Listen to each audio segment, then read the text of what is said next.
All right, great. Warm up your fingers. In this lesson, we will start coding. One of the main concepts in programming is variables. They are your best friends. You will deal with them all the time. You will use them to store information. They will represent your data input.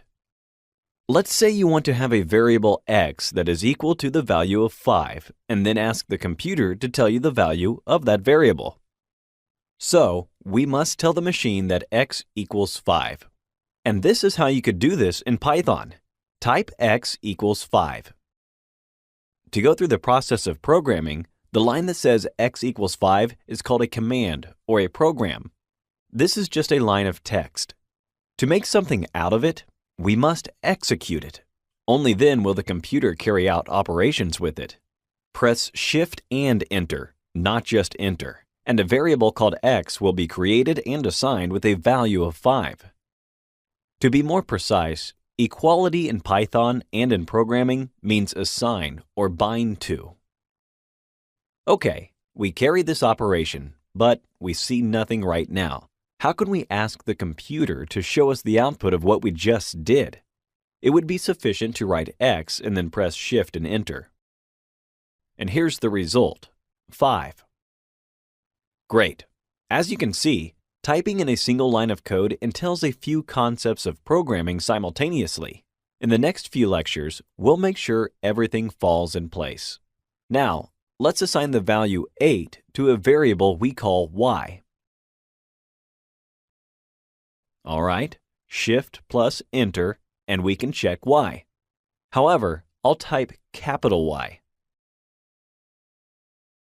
Oh, an error. This shows us that Python is case sensitive, so pay attention to that. It matters if you use lowercase or uppercase letters.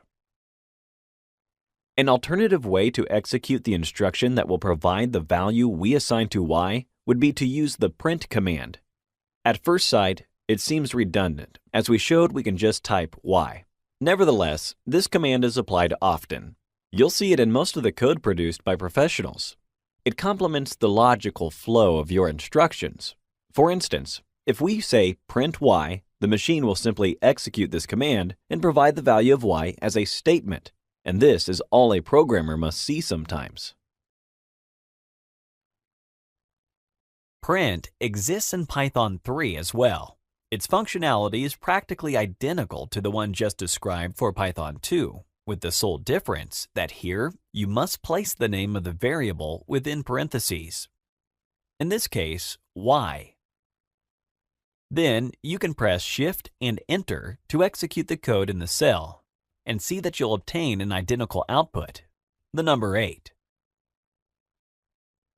The difference stems from the fact that Python 3 treats print as a function, while Python 2 rather as a command. But we will not dig deeper into explaining this, as there's a whole section devoted to Python functions, where everything about functions will become much clearer.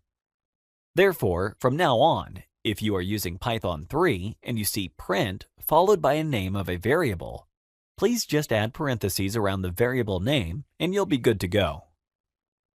Great! We hope you found this comparison useful.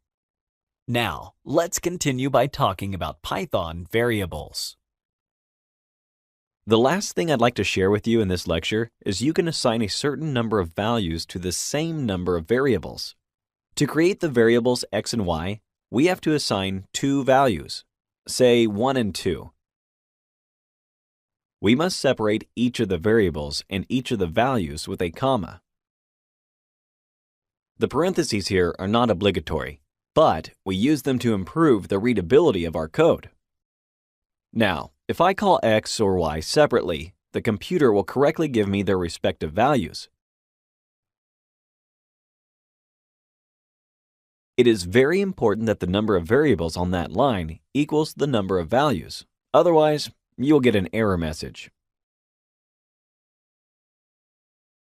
See? Great! This is a great start to our journey in Python. Make sure you go through the exercises attached to this lecture. We'll see you in the next one.